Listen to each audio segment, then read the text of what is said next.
आज हम विचार करेंगे सप्तम भाव से संबंधित कुछ विषयों पर। चूंकि हमारे एक संज्ञान में एक कुंडली आई, जो कुंडली वृष लग्न की थी, और उस कुंडली में मैंने लगभग आज के 12-15 वर्ष पूर्व संकेत किया था कि इनकी जो पत्नी होंगी वह अल्पायु ग्रस्त होंगी, और उसका आधार मेरा था महर्षि पराशर जी के द्वारा ग्रह फलाध्याय में जो सप्तम जो भाव का उन्होंने वर्णन किया है, उसी को आधार बना करके मैंने उस वृष लग्न की कुंडली के सप्तम भाव स्थित शुक्र को देख करके यह फलकथन किया था। जब वास्तविक में इस प्रकार की घटना उनके साथ हो गई तो मन में उनके बड़ा क्लेश था, क्योंकि बड़े धार्मिक प्रवृत्ति के और बड़े अच्छे व्यक्ति हैं। जीवन में मुझे ऐसा लगता है कि व्यक्ति जब अच्छा कार्य करता है और जो यदि उसके साथ ऐसी घटनाएं हो जाती हैं तो उसे काफी पीड़ा होती है कि आखिर ये क्यों, और प्रश्न उठता है कि आखिर ये क्यों ऐसा हुआ। अर्थात अल्प समय में ही उनके विवाह के ठीक तीसरे वर्ष में ही उनकी पत्नी का देवलोक गमन हो गया, और उसके बाद जो है जब उन्होंने जन्म कुंडली देखा तो उसमें मैंने इसका संकेत किया था, और उनके मन में कई तरह की जो है बातें आई कि आखिर क्यों ऐसा हुआ और हम इसको क्यों नहीं जान पाए, क्या इसका कुछ निराकरण हो सकता था। विषय आखिर ये ऐसा क्या है इसमें, क्योंकि पुरुष की कुंडली में शुक्र स्त्री कारक ग्रह होते हैं, किंतु वहां पुरुष की कुंडली के सप्तम भाव में वह शुक्र इतना अकारक होकर के भार्या मारक हो गए, अर्थात विवाह के 3 वर्ष बाद ही उनकी पत्नी का देवलोक गमन हो गया। यह अत्यंत पीड़ादायी था। मैंने उनकी कुंडली का पुनः अवलोकन किया, देखा तो वास्तविक में हमने जो महर्षि पराशर जी के द्वारा संकेत किया गया जो विषय था सप्तम भाव से संबंधित, मैं उसी को उद्धृत करके और वहां पर फलकथन किया था, जो परिणाम न चाहते हुए भी, क्योंकि हर कोई ऐसा व्यक्ति नहीं होगा जो कि किसी की जो है अशुभता चाहता हो, किंतु वह सही हुआ। मुझे बड़ी पीड़ा हुई। आखिर इसका उपाय क्या है, कैसे सावधानी बरता जाए। बाकी तो किसी की मृत्यु पर किसी का कोई अधिकार नहीं है, किंतु कितना हद तक जो है, जितना मनुष्य यानी कि हमारा और आपका जितना अधिकार क्षेत्र है, उतने उस अधिकार क्षेत्र में कम से कम प्रयास तो करना ही धर्म हमारा बनता है। मृत्यु को अत्यधिक जो है समय तक टाला जाए, यही मनुष्य का धर्म है। उस आधार पर हम आज चर्चा करेंगे कि आखिर वास्तविक में क्या करना चाहिए और उनकी जन्मांक में क्या हुआ। यदि आपके भी किसी रिलेटिव अथवा आपकी स्वयं की जन्म कुंडली में इस प्रकार की स्थितियां हो तो जरूर इसका एक बार अवलोकन करें, और इस पूरे कार्यक्रम को देख करके और आप जो है कुछ जो आपकी सीमाएं हैं उसके अंतर्गत अपनी कुछ जो है उपाय और कुछ शास्त्र व्यवहार के अंतर्गत पूजा पाठ यज्ञ तप जप जरूर करें। आइए सर्वप्रथम जन्म कुंडली के सप्तम भाव में शुक्र के बारे में महर्षि पराशर जी कहते हैं, सप्तमे तु स्थिते शुक्रे अतीव कामी भवे नरः यत्र कुत्र स्थिते पापयुते स्त्री मरणम भवेत्। सप्तम भाव में यदि शुक्र हो तो वह मनुष्य जो है अत्यधिक कामुक प्रवृत्ति का होता है। यहां तक तो इन्होंने कहा, एक स्वाभाविक बात कहा कि ऐसा उस व्यक्ति का स्वभाव होगा, किंतु जो इसकी आगे की जो लाइन है वो लाइन बड़ा अत्यधिक महत्वपूर्ण है। उन्होंने कहा कि यदि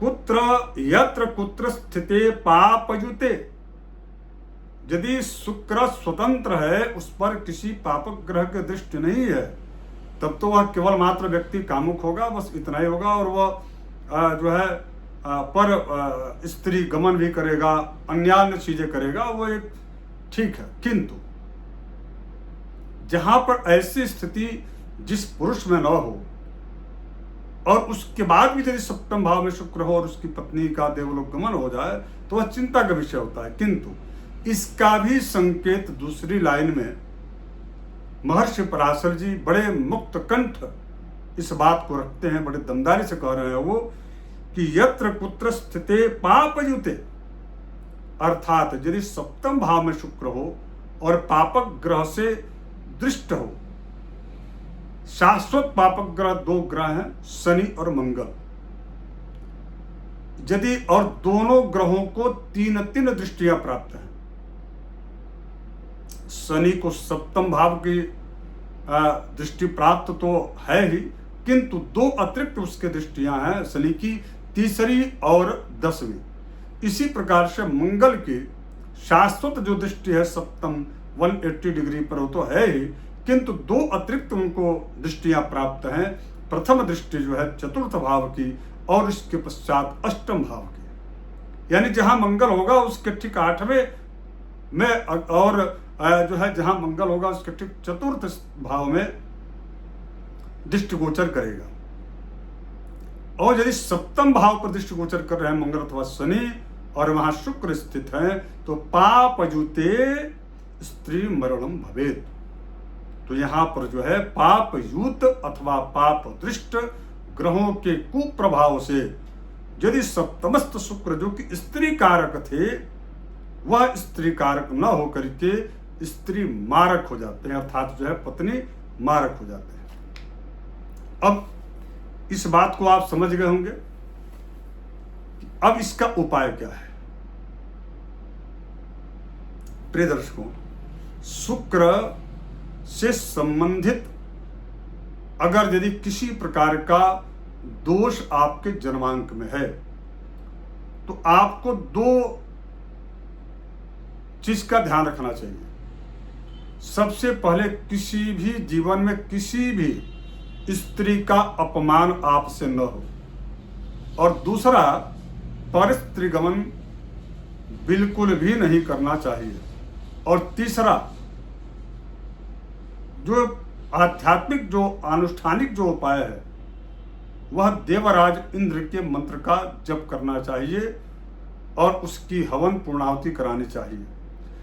चौथा, आपको प्रत्येक नवरात्र यानी कि 2 गुप्त नवरात्र और 2 जो है प्रकाश नवरात्र आते हैं, इन चारों नवरात्र में कन्या पूजन आपको सविधि करना चाहिए, और नवरात्र में देवी की उपासना जितना आपसे हो सके उतना आप करें, ताकि पूर्व जन्मार्जित भी अगर यदि कोई ऐसा दोष की वजह से या शुक्र आपको स्त्री सुख से वंचित करने का प्रयास कर रहा है तो निश्चित रूप से आप उस पर भगवती की कृपा से, देवराज इंद्र की कृपा से आप जो है उस पर काबू पा सकते हैं।